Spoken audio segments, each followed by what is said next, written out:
Welcome to Issues of Contemporary Politics with Dr. Brovkin list and War in Ukraine list. Today's presentation is called Kursk Update Number 3 or Zelensky's Plan for Peace, How to Win. Zelensky yesterday on the 27th of August made a press conference and it lasted an hour and a half, and he answered all kinds of questions from primarily Western correspondents of various networks such as CNN, BBC, the German one ARD, ZDF, France, etc. So it was pretty much an attempt to explain to a Western audience his position on what's going on and his plan for further action. Anyone can, of course, imagine there were many questions about the situation in Kursk, and he gave somewhat explicit answers, even though he kept repeating, I cannot give you specific details because this is the military situation and I don't want to reveal too much. So, of course, what he said is only what he wanted the Western audiences to hear. Now, my purpose here is to present to you what he said, but that's been done by others, but the purpose is to give an interpretation and the way I see what meaning is behind his statements. So he basically focused on, in all his questions and answers, he focused on what one could call Zelensky's plan for victory. And he said that it consists of 4 packages, and one is the military situation on the ground, then the second one is military diplomatic, which is the relations with Western partners and allies, as he put it, primarily Europe and the United States. The third one has to do with the diplomatic effort of Ukraine on the international arena, and this is in connection with the forthcoming United Nations General Assembly. And the fourth one is economic package, which he called for the West to increase sanctions, more and more sanctions on Russia, which they have actually done, as 14th or 15th or whatever, I lost the count, package was forced in the last few days, which actually blacklisted several companies who, according to their view, bypassed all kinds of other sanctions and made it possible for Russia to buy components that could be used in military hardware. So this is the least important one, but I will focus on the military and the military diplomatic aspect of what he said, so that we have a critique, his ideas, and a critique of those ideas. Now, most questions, of course, ask why Kursk? Why was there this incursion into Kursk when, at the same time, Russian army is advancing on Donbass? And this is what he said. There was more than one thing that he said, and I will almost quote, paraphrasing his ideas. One was that the invasion or incursion in Kursk was a plan to force Putin to negotiate. So according to this statement, he wants to negotiate, but then he contradicted himself, and a few sentences later he said a dialogue with Putin is meaningless. So which is it, Mr. Zelensky? Is it meaningless, or is it something that he wants, Zelensky wants to do to force Putin to negotiate?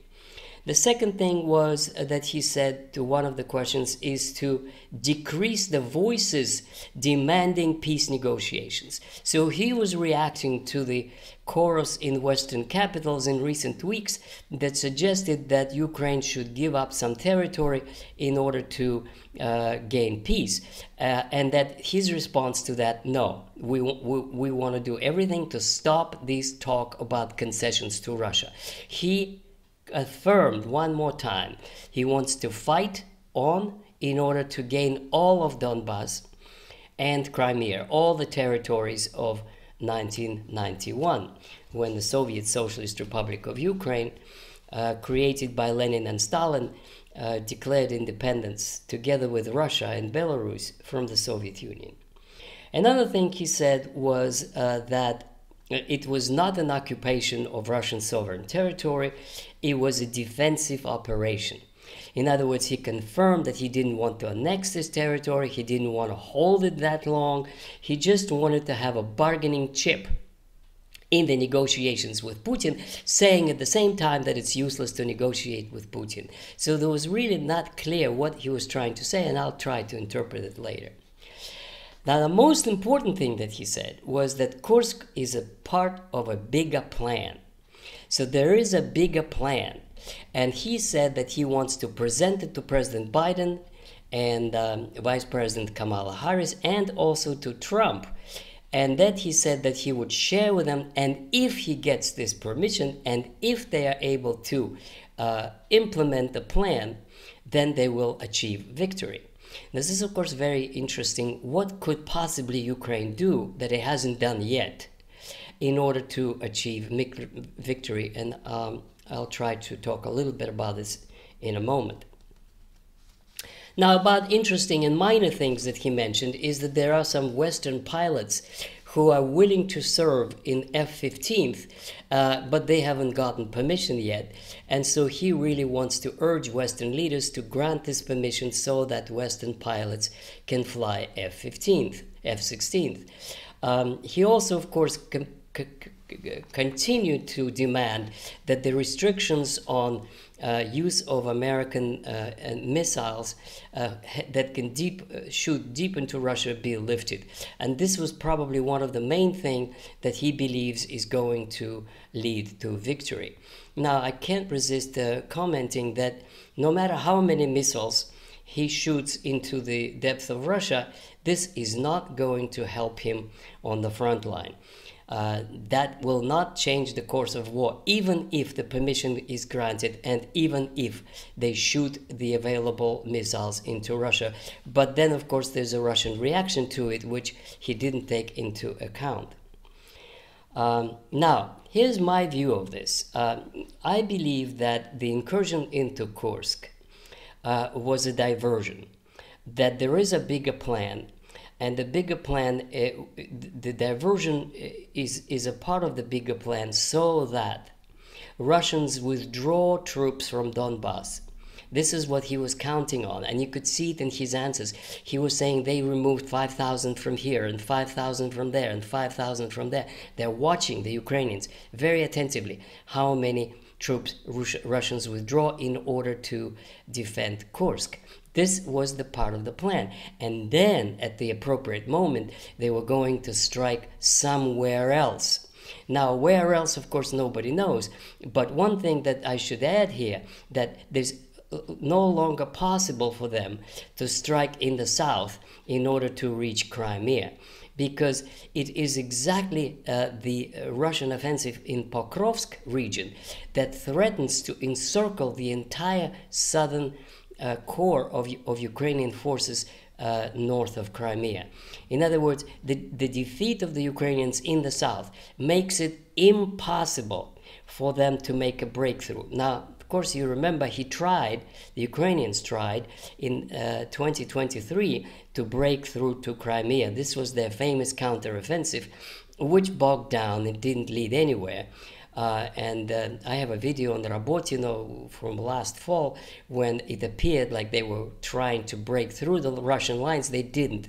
So now it's even less likely that they would be able to break through these lines, even if the Russians withdraw 30,000 from the south. This is no longer possible. The train has departed the station. Now, what else can they do if this is a part of diversion, if this is a part of the plan?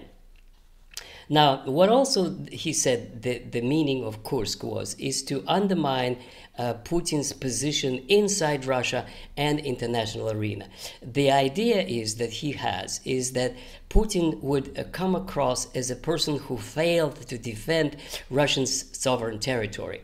And in the countries of the global south, this would present him as, well, Russia is weak. They can't do anything. Even Ukraine can just march in and occupy, as they still say all these lies of hundreds of square miles of territory. It's just 100 square miles, and pretty much stable at this point.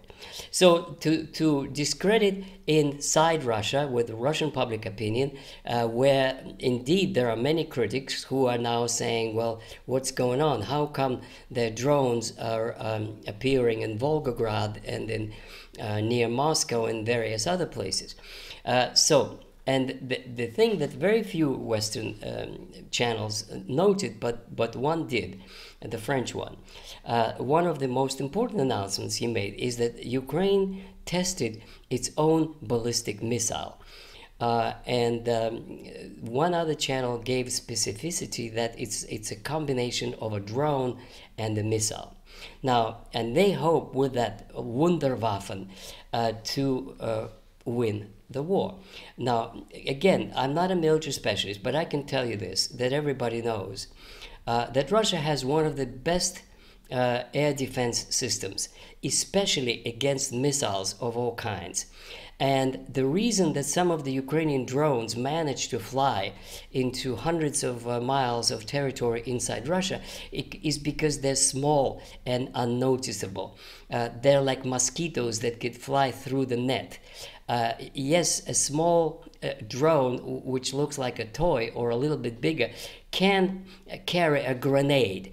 And if this grenade falls on a oil depot, it will explode and create big havoc. If it hits a building, as it did in Saratov, it can do harm to one apartment. But these drones are incapable to change the strategic course of the war. Even the big ones, even if they manage to destroy several Russian airfields, this is still not good enough in order to change the course of the war. So this is pretty much this wishful thinking that with either the American or their own missiles, they would be able to achieve their objectives. But now back to plan of Mr. Zelensky. He made it public. This is important. He made it public that he's going to go to Biden and ask his permission to do the shooting of these missiles. If Biden says no, he has an excuse. He could say, well, I had a plan to win, but Biden didn't let me. By also making it public that he's going with a plan to Russia, it puts Biden in a very uncomfortable position. Because if Biden continues to say, no, we will not allow, that gives Zelensky an excuse to put all the blame for the defeats on the Americans.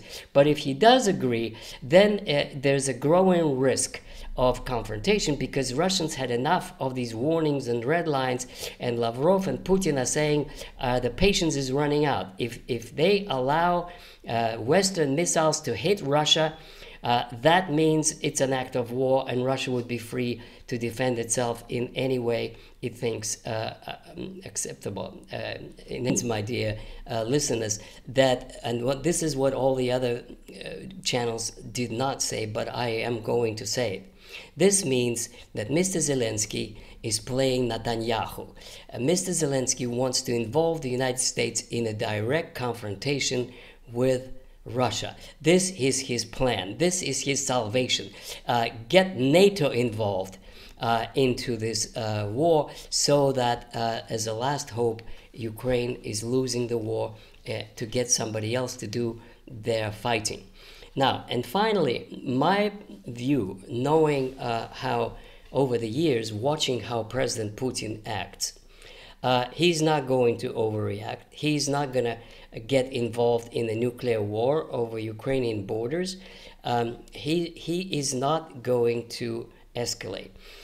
What they have already done is increase standard bombing by normal weapons against Ukrainian targets, and they're going to continue pushing in Donbass and occupy more and more territory of what they call Novorossiya, and the territory of Ukraine is going to shrink. I sincerely doubt that Mr. Putin is going to bite this provocation and allow it to be dragged into a nuclear war. I also seriously doubt that Biden, and behind Biden is really the American military establishment, because Biden himself probably doesn't do much. and least of all, it's Harris, who doesn't know anything about foreign policy and certainly is not going to make any decisions. I doubt very much that the American military establishment would allow itself to be dragged into a nuclear war over borders of Ukraine. So this is where we are, and this is what Zelensky's plan is. And I thank you for your comment, and I invite you to do more of those. I enjoy reading them and responding to them. And also, don't forget to buy my book, From Vladimir Lenin to Vladimir Putin, Russia in Search of Its Identity, Routledge, London, 2024. Thank you very much, and until next time, goodbye.